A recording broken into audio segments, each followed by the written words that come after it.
Has anyone ever heard of Weston A. Price? So he was a dentist in the early 19th century, and he was super tapped in, outside the box thinker. And he was a dentist for decades. And he was the dentist in town. So he got to the point in his career where he would be treating a young girl, and he would also have treated that girl's mother and that girl's mother. You know what I'm saying? He was the guy in town. And he started to notice that through the generations, the teeth started to get all jacked up. Teeth are coming in crooked. He would look back on his records and remember that the grandmother had healthy, straight teeth. And then the mother had cavities, and now the kid's teeth are coming in crooked. So he starts to question the food.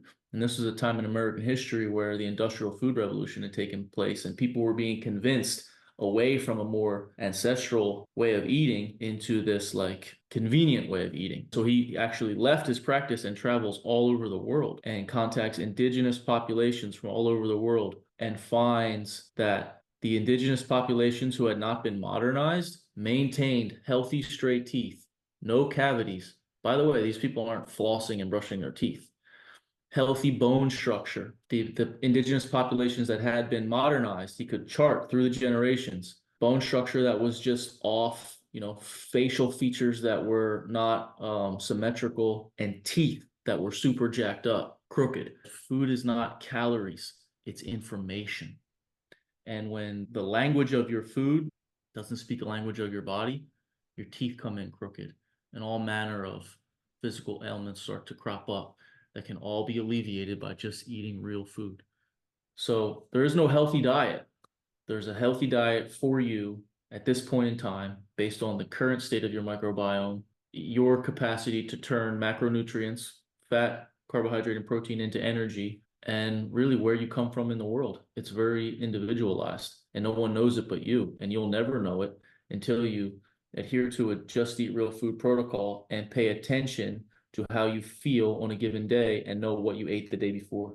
Then you can start to architect a diet. That's not the right word. You can start to cultivate a menu that works for you.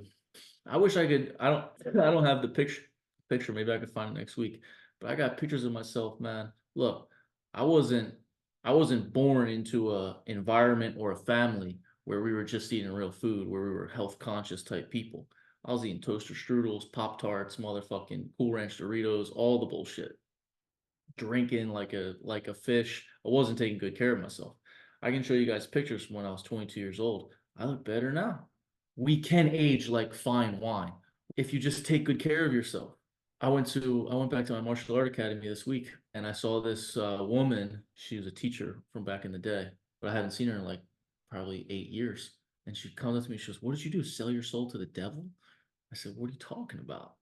She said, "You look at you. You haven't aged." I said, "Oh, I don't know. Just eat real food." When we adhere to this JERF protocol, we remove ourselves from the momentum of the standard American diet. You can connect the dots between a poor night of sleep and feeling off the next day, and not being able to get out of bed, and not feeling crystal clear, and your vitality. You can just jump right back. Oh, it's that fucking chicken shit that I ate. This becomes common sense, no brainer. And I love the amino acid stuff, man. You're entering a rare population of people who are too smart for that shit. The Yeah, supplement industry is mostly just whack. It's founded on pseudoscience. And like I said to you last week, it really disabuses people of adhering to a healthy diet, because it kind of calms their nerves and say, "Oh, wow, I have the supplements. I'm doing this. This is good for me." yeah. Here's a post workout. Have some coconut water with a little bit of salt and honey in it. Come on, man. It's all a bunch of bullshit, man. It's a bunch of bullshit. It's a whole industry based on tricking people. Just eat real food.